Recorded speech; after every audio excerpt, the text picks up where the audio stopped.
샬롬 하베림 야엘 목사입니다. 오늘 이사야 51장 7절에 의를 아는 자들아 마음에 내 율법이 있는 백성들아 너희는 내게 듣고 그들의 비방을 두려워하지 말라. 그들의 비방에 놀라지 말라. 본문의 말씀을 가지고 의에 대해서 의로움에 대해서 여러분과 함께 나누어 보는 시간을 갖고 싶습니다. 의로움은 하나님의 법을 지키는 것으로 정의할 수 있습니다. 의를 아는 자들은 그 마음에 야훼의 율법이 있는 자들입니다. 여기에서 율법이라고 번역된 히브리어는 스트롱 넘버 08451 토라입니다. 토라는 창세기, 출애굽기, 레위기, 민수기, 신명기를 말합니다. 흔히 모세 오경이나 모세 율법이라고도 하며 유대교에서 가장 중요한 문서이기도 합니다. 물론 오늘날 주 예수야를 통하여 구속함을 받은 우리들에게도 함께 동일한 가치를 가지게 됩니다. 토라의 의미는 교훈, 가르침 혹은 법, 물처럼 흐르다, 비같이, 표적 등의 뜻을 포함하고 있습니다. 그러므로 의를 행한다는 것은 곧 토라, 즉 야훼의 법 혹은 교훈, 가르침을 이행한다고 볼 수가 있는 것입니다. 율법이라 하는 야훼의 법과 의 혹은 공의와 연관된 성구를 몇 가지 읽어 드리겠습니다. 신명기 4장 8절 오늘 내가 너희에게 선포하는 이 율법과 같이 그 규례와 법도가 공의로운 큰 나라가 어디 있느냐? 신명기 6장 25절 우리가 그 명령하신 대로 이 모든 명령을 우리 하나님 여호와 앞에서 삼가 지키면 그것이 곧 우리의 의로움이라 할지니라. 시편 119편 172장 2절 주의 모든 계명들이 의로움으로 내 혀가 주의 말씀을 노래하리이다. 이사야 48장 18절 내가 나의 명령에 주의하였더라면 내 평강이 강과 같았겠고 내 공의가 바닷물결 같았을 것이며 우리의 말씀들 가운데에는 율법의 공의로움, 야훼의 명령, 곧 법을 지키는 것이 의로움이 됨, 또 의로운 규례들로 인하여 감사하게 되는 일들, 주의 명령에 주의할 때 평강과 공의가 강과 바닷물 같을 것이라는 강력한 상관관계가 포함되어 있습니다. Rise in Greek, Dikaios, Strong Number 1342 신약 성경의 의로움은 디카이오스로 발음이 정확한지 잘 모르겠습니다. 그래서 스트롱 넘버를 넣었는데요. 스트롱 넘버 1342입니다. 디카이오스 스트롱 넘버 1342 거룩한 법을 준수하다. 덕이 있다. 바르다. 하나님의 계명을 지키다. 의로움은 거룩한 율법을 잘 지키는 것이 모든 성경학자들에 의한 정의입니다. 오랫동안 예수 그리스도 즉 메시아 예수아의 구속의 은혜로 구원 얻은 것에 대한 감격과 또 감사에 심취되어 그분의 법을 행하는 생활에 대하여는 소홀했던 감이 없지 않았던 것을 생각하며 이 말씀을 준비하게 되었습니다. 그러면 이제 성경에 나오는 의인 몇 분을 살펴보겠습니다. 첫째는 노아를 우리가 봅니다. 세상에 죄악이 가득할 때 당대에 의인이라 일컫는 자가 있었으니 그 이름은 노아입니다. 창세기 6장 9절에 노아는 의인이요 당대의 완전한 자라. 창세기 6장 22절 노아가 그와 같이 하여 하나님이 자기에게 명하신 대로 다 준행하였더라. 여러분, 의로움, 의에 대한 성경적 정의를 혹시 기억하시나요? 예, 율법을 준행하는 자입니다. 노아가 야훼 아버지의 명령을 다 준행하였으니 그는 의인인 것 맞습니다. 증거를 보인 것입니다. 그 결과 그는 홍수 가운데서 구원을 얻습니다. 창세기 7장 1절 여호와께서 노아에게 이르시되 너와 내 온 집은 방주로 들어가라. 이 세대에서 내가 내 앞에 의로움을 내가 보았음이라.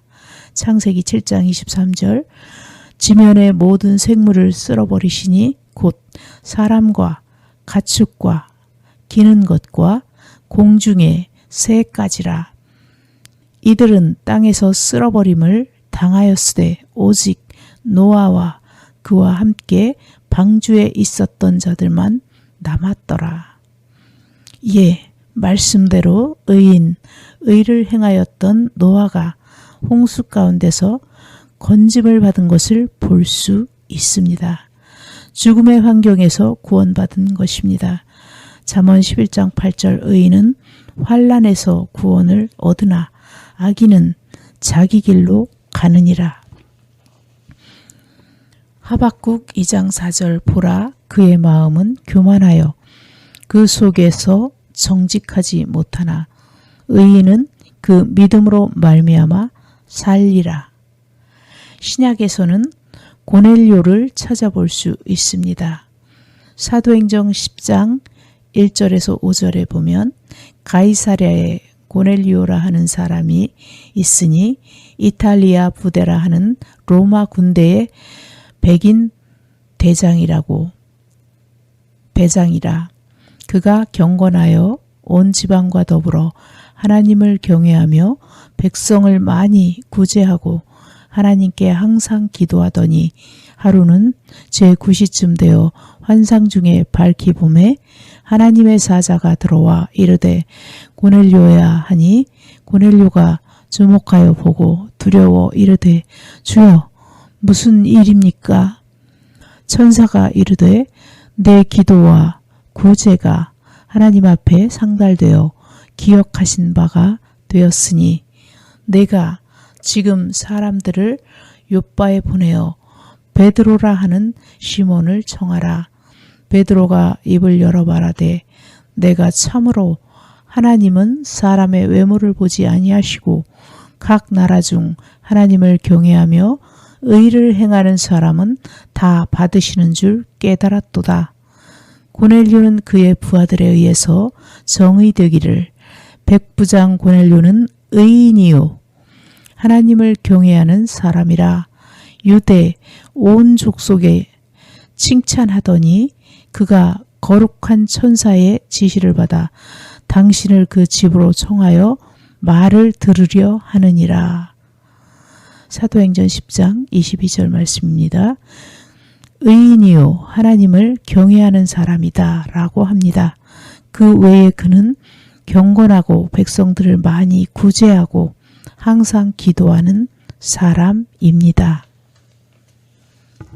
특징적인 것은 내 기도와 구제가 하나님 앞에 상달되어 기억하신 바 되었다는 것입니다.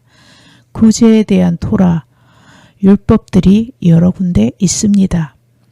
고아와 과부에 대한 구제, 나그네에 대한 구제, 가난하고 궁핍한 자들에 대하여, 꾸고자 하는 자들에 대하여, 때로는 타국인에 대한 예우 등. 그런데 고넬료는 토라의 율법보다도 훨씬 넘쳐나는 구제와 선행을 행한 것으로 보여집니다. 노아는 의인이며 완전한 자로서 의를 전파하며 살았습니다. 120년간 방주를 짓고 그 명령을 준행함으로 그와 함께한 가족들과 더불어 동물들도 홍수의 대환란 가운데서 구원을 받았습니다. 고넬료 백부장은 하나님을 경외하며 경건하고 의인이며 많은 백성을 구제하는 의로움으로 야훼의 천사가 방문하는 놀라운 경험을 하게 됩니다. 그렇다면 오늘을 살아가는 우리 믿는 이들에게 요구되어지는 시급한 의로움, 즉 무엇이 있을까 생각을 해보면 우리에게 고쳐지고 행해져야 할 의는 무엇이 있을까 고민을 하게 됩니다. 저는 특히 대한민국의 교회와 국민들에게는 정직과 직면하라고 말씀드리고 싶습니다. 정직은 효율을 가져옵니다. 정직한 자는 사자같이 담대할 수가 있습니다. 정직하게 자신과 이웃, 사회를 대면할 때 평강할 수 있습니다. 정직이 왜 효율을 가져올까요? 정직하지 않으면 혼란 그 자체이기 때문입니다. 정직하지 못하다는 것을 다른 말로 바꾸면 거짓말을 한다는 말이기도 합니다. 오늘날 대한민국의 국민들과 교회는 혼란스럽게 보여집니다. 키메라나 켄타우로스와도 같습니다. 입으로는 믿는 자요, 행동의 결과로는 사회주의 혹은 공산주의자와 같은 결과를 보이는 경우가 있고, 생각으로는 겸손한 크리스찬이라고 스스로를 생각하지만 실제로는 무례하고 남의 비용을 들여 자신의 비용을 지불하게 하려는 사람들이 다반수인 것을 볼 수 있습니다. 의로움은 기본적으로 정직을 동반합니다. 정직하지 못하고 거짓말을 하는 개인이나 사회는 가난으로 이어지는 결과를 낳게 됩니다. 그러므로 가난을 원하지 않는다면 반드시 정직하게 행하며 거짓말을 피하고 적극적으로 차단하도록 스스로 노력해야 할 것입니다.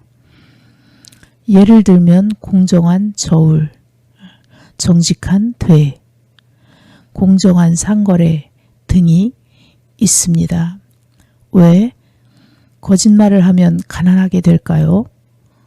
거짓말하는 사람은 신용을 잃게 됩니다. 신용이 없는 사람에겐 은행이나 이웃들이 돈을 빌려주지 않습니다. 그 외에 어떤 사업적인 거래도 하려 하지 않습니다. 대한민국에서 야훼 하나님을 섬긴다며 그분의 법도를 따른다고 생각하는 사람은 여러 가지 율법, 즉 토라가 있지만 가장 먼저 거짓말하지 않고 정직해지는 것을 연습했으면 좋겠습니다.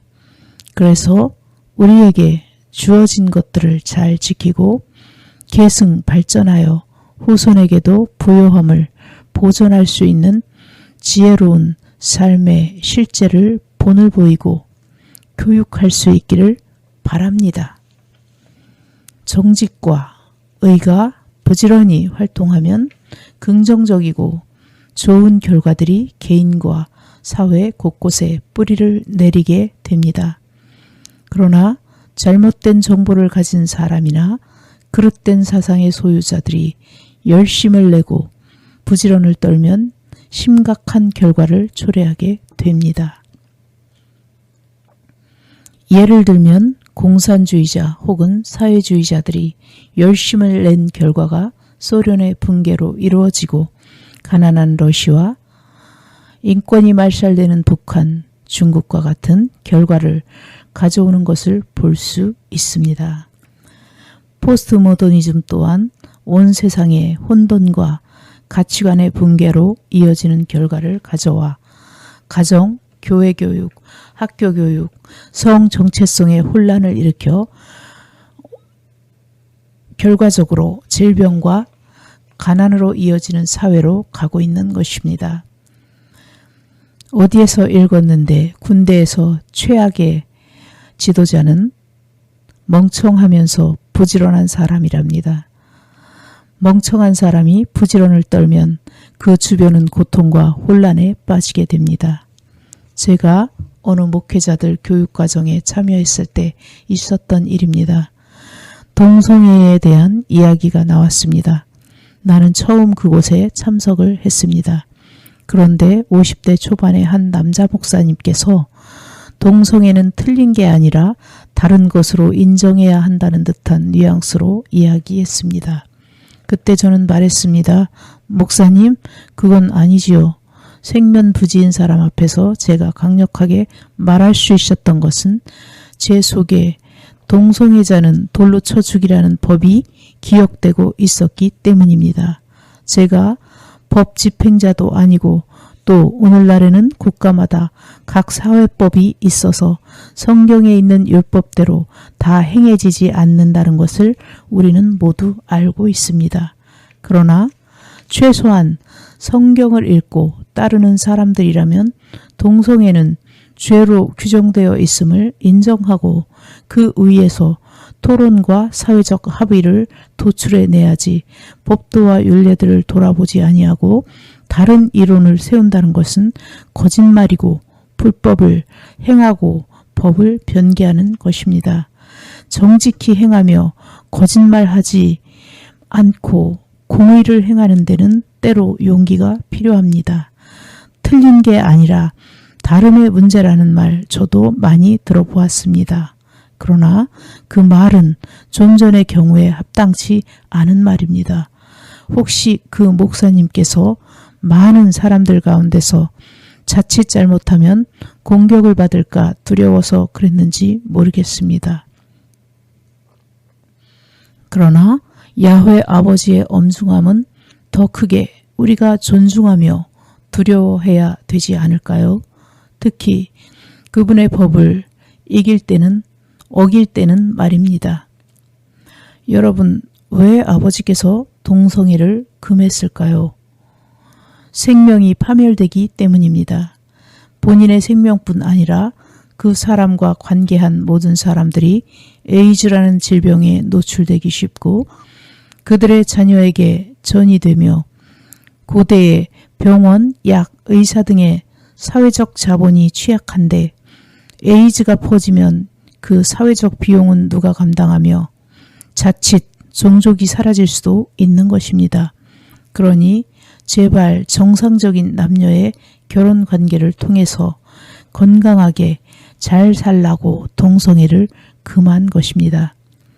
왜냐하면 야훼 아버지께서는 당신의 자녀들이 이 땅에서 창대케 되고 번성하고 범사에 잘 되길 원하시는 아버지이시기 때문에 악성 전염병을 근절시키려면 죽여야 효과적이었기에 그런 명령, 즉 율법을 주셨다고 봅니다. 우리의 의로우신 대제사장 예수와께서는 정직하셨죠. 그분을 만나는 사람들에게 그 사람 자신이 정면으로 자신의 문제에 직면할 수 있도록 정직하게 말씀하셨습니다. 예를 들면 뱀들아, 독사의 새끼들아, 어떻게 지옥의 판결을 피하겠느냐? 여자여, 나와 무슨 상관 있나이까? 누가 내 어머니며 내 동생들이냐? 내가 하는 일을 속히 하라 하시니 가서 내 남편을 불러오라. 사탄아, 내 뒤로 물러가라. 사람이 떡으로만 살 것이 아니요 하나님의 입으로부터 나오는 모든 말씀으로 살 것이니라. 예수께서 배에 오르실 때에 귀신 들렸던 사람이 함께 있기를 간구하였으나 허락하지 아니하시고 그에게 이르시되 집으로 돌아가 주께서 내게 어떻게 큰 일을 행하사 너를 불쌍히 여긴 것을 내 가족에게 알리라 하시니 예수께서 그를 보시고 사랑하사 이르시되 내게 아직도 한 가지 부족한 것이 있으니 가서 내게 있는 것을 다 팔아 가난한 자들에게 주라. 그리하면 하늘에서 보화가 내게 있으리라. 그리고 와서 나를 따르라. 너희가 이 모든 것을 보지 못하느냐? 내가 진실로 너희에게 이르노니 돌 하나도 돌 위에 남지 않고 다 무너뜨려지리라. 등등입니다. 만일 주님과 만났던 사람들, 주 예수와의 말씀을 정면으로 받았던 가룟 유다, 바리새인 사두개인들이 정직하게 받아들였다면 그들 자신들의 역사가 바뀌지 않았을까요? 그러므로 정직과 거짓말은 상대뿐 아니라 자신에게도 동일하게 적용되어야 할 것입니다.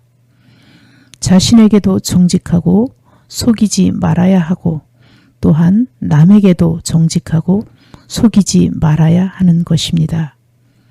다시 돌아가서 율법을 지키면 무슨 유익이 있을까요?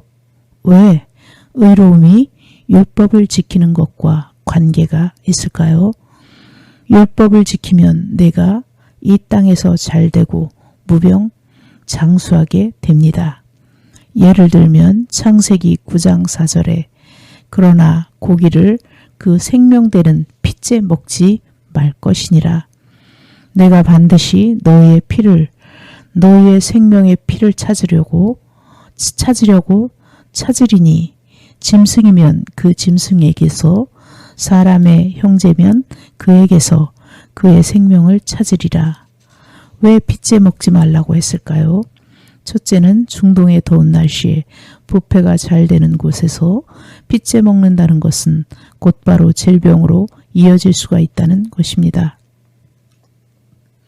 과학적으로도 동물이 죽임당할 때 극심한 스트레스와 공포로 인해 동물의 피에 아드레날린이라는 독성이 생겨난답니다. 물론 아드레날린은 우리 인체에도 질병을 유발하는 독소가 된다는 것입니다. 그래서 이스라엘에서는 동물을 잡을 때 50cm 이상의 칼을 사용할 수 없도록 법으로 정해 놓았답니다. 50cm의 칼로 짐승을 잡아야 그 동물들이 공포를 느끼지 않기 때문에 아드레날린의 분비를 최소화하고 동물에게도 공포를 덜어주는 최상의 방법으로 생각하기 때문입니다. 그렇게 도축한 고기라야 코셔로 인정받아 그들이 먹을 수 있는 음식으로 판매가 되고 또 먹는답니다. 이 피에 대한 율법을 지키게 될 때 동물, 사람 모두에게 최고의 결과를 가져올 수가 있는 것이죠.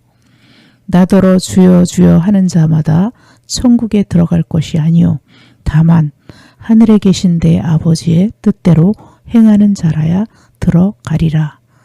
나의 계명을 지키는 자라야 나를 사랑하는 자니 나를 사랑하는 자는 내 아버지께 사랑을 받을 것이요 나도 그를 사랑하여 그에게 나를 나타내리라. 요한복음 14장 21절 말씀입니다. 그날에는 내가 아버지 안에 너희가 내 안에 내가 너희 안에 있는 것을 너희가 알리라. 이것은 야훼께서 에덴 동산으로 우리를 불러들이시려는 계획 중에 최고가 아닐까요? 예슈아의 예슈아 하마시아 그분을 영접한다는 것은 입으로만 영접이 아니요 그분의 법을 따르는 것입니다. 행함을 동반하죠. 에녹이 야훼 아버지와 동행했습니다. 예수와께서는 진실로 아버지의 뜻대로 그분과 함께 동행하신 분입니다. 그리고 야훼 아버지의 우편에 앉으셨다고 했습니다. 그런데 놀라지 마십시오. 에베소서 2장 6절에서 이미 예슈아 하마시아 안에서 함께 일으키사 함께 하늘에 앉히시니 라고 바울은 말합니다. 구원은 은혜에 의하여 믿음으로 받은 것이라고. 구원은 은혜입니다. 그런데 구원은 영혼 구원만 있는 것이 아닙니다. 전인적인 구원이 이루어지는 데 있어서 가난과 질병, 저주에서 구원을 혹은 생활 환경에서의 구원이 필요합니다. 여러분의 정직과 의로운 행동, 즉 율법을 지키는 행위들은 여러분의 생활 또 저의 건강, 물질의 부요함, 심지어 생명의 안전과도 밀접한 관계가 있는 것이므로 우리는 이 의로움에 대하여 적극적으로 연구하고 행해야 할 충분한 가치가 있다고 생각되어집니다. 의인의 간구는 역사하는 힘이 크다고 했습니다. 고넬료의 의로운 행동, 구제와 그의 기도가 상달되어 주의 천사의 방문을 받게 되는 특별한 경험을 하게 됩니다. 의인은 야훼 아버지의 주목을 받습니다. 의인은 치료가 속히 일어납니다. 여호와의 눈은 의인을 향하시고 그의 귀는 그들의 부르짖음에 귀를 기울이시는도다. 시편 34편 15절 말씀입니다. 베드로전서 3장 12절에 주의 눈은 의인을 향하시고 그의 귀는 의인의 간구에 귀 기울이시되 주의 얼굴은 악행하는 자들을 대하시느니라. 우리가 야훼 아버지의 주목을 받되 의인으로 주목을 받아야지 악행을 해서 주목을 받으면 곤란하지 않습니까? 결론적으로 모든 율법들은 우리의 안전과 건강, 부요함, 생명의 보존을 위한 효율적인 지침서라고 본다면 오늘 믿는 이들이 기쁨으로 주의 법, 율법 혹은 토라를 계명들을 준행하는 것은 너무나 즐거운 일일 것입니다. 다윗은 노래했습니다. 주께서 내 마음을 넓히시면 내가 주의 계명들의 길로 달려가리이다. 여호와여 주의 율례들의 도를 내게 가르치소서. 내가 끝까지 지키리이다. 나로 하여금 깨닫게 하여 주소서. 내가 주의 법을 준행하며 진심으로 지키리이다. 나로 하여금 주의 계명들의 길로 행하게 하소서. 내가 이를 즐거워함이니이다. 저는 오늘 마음에 하나님 야훼의 법이 있고 의를 아는 여러분들을 격려하고 싶습니다. 토라, 즉 율법이라 번역된 야훼의 법도들, 헌장과도 같은 십계명을 비롯해 제가 직접 뽑아보지는 못했지만 여러 가지 613개의 법들, 율례와 규례들, 절기들을 포함해서 공부하시고 혹은 연구하시고 직접 테스트해 보시기도 하셔서 영육간에 유익을 얻으시기를, 또한 자녀들과 올라오는 세대에게 전수하셔서 야훼의 법들과 정의와 공의, 정직이 굳건하게 세워지도록 자신과 후세대 자녀들에게와 대한민국 사회에 기여하시는 저와 여러분이 되시기를 예슈아 하마시아의 이름으로 축복합니다. 아멘, 아멘, 할렐루야.